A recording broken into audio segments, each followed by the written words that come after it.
देखिए, CBI NEET paper leak की कड़ियों को जोड़कर धांधली करने वालों पर कड़ा एक्शन ले रही है, शिकंजा कस रही है। लेकिन इसी बीच हजारीबाग शहर की अगर बात की जाए तो हजारीबाग शहर का कनेक्शन भी फिलहाल सामने आया। रिपोर्ट आप देखिए।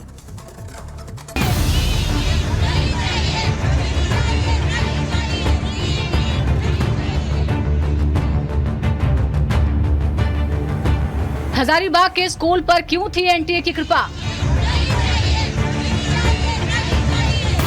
प्रिंसिपल से पूछताछ, पेपर लीक कनेक्शन की जांच।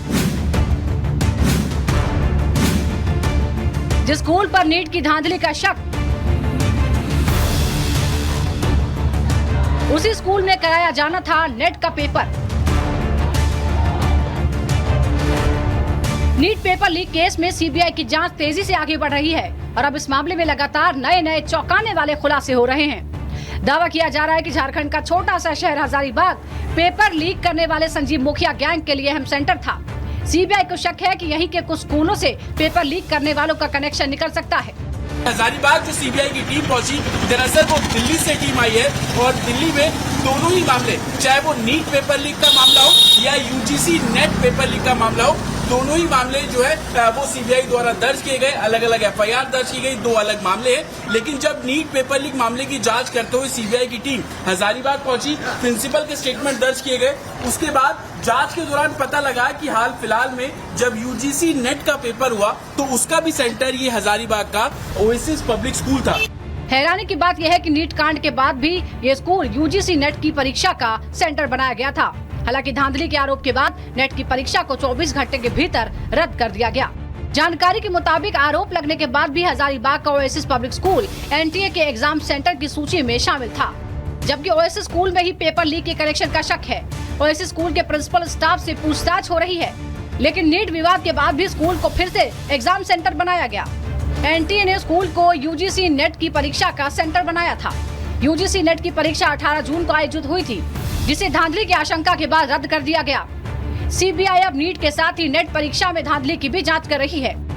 जब ये सेंटर सवालों के घेरे में था तो यूजीसी नेट का एग्जाम भी इसी सेंटर में क्यों करवाया गया, ये सबसे बड़ा सवाल है। सिर्फ नीट का ही एग्जाम यहाँ पर नहीं हुआ, लेकिन 9 दिन पहले जब यूजीसी नेट का एग्जाम कराया गया वो भी इसी सेंटर में किया गया। आपको बता दें कि 18 तारीख को यूजीसी नेट का एग्जाम हुआ था। 19 तारीख को जो भारत सरकार की जो साइबर यूनिट है उनको जानकारी मिली कि यूजीसी नेट के पेपर्स को डार्क वेब पर लीक किया गया, टेलीग्राम ऐप में जो है वो सर्कुलेट किया गया, जिसके बाद 20 तारीख को सरकार ने वो पेपर पूरे तरीके से रद्द कर दिया और कहीं ना कहीं सीबीआई जांच की जो एक इंक्वायरी है वो शुरू करवा दी गई थी। ओएसिस स्कूल के प्रिंसिपल सीबीआई जांच के दायरे में है। लगातार दूसरे दिन स्कूल के प्रिंसिपल से पूछताछ की जा रही है। प्रिंसिपल को लेकर सीबीआई गुरुवार को एक बार फिर से स्कूल पहुंच गई। सीबीआई बैंक से पेपर स्कूल पहुंचाने और स्कूल के अंदर उसकी सुरक्षा के इंतजाम कैसे थे, इसकी पूरी प्रक्रिया समझने की कोशिश कर रही है। आपको बता दें कि आशंका इस बात की है कि नीट परीक्षा आयोजित होने से 2 दिन पहले ही क्वेश्चन पेपर संजीव मुखिया गैंग के हाथ लग गया था।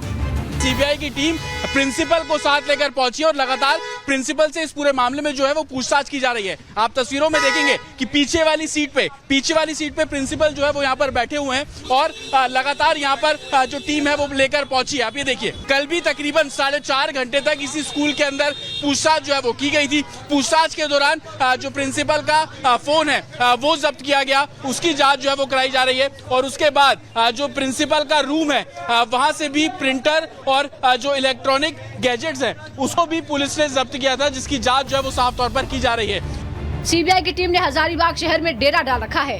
फिलहाल सीबीआई पेपर लीक और हजारीबाग कनेक्शन पर कुछ बोल नहीं रही, लेकिन जांच का दायरा लगातार बढ़ता जा रहा है। माना जा रहा है कि जल्दी ही इस केस को लेकर सीबीआई कोई बड़ा धमाका कर सकती है। Bureau report, Republic Bharat.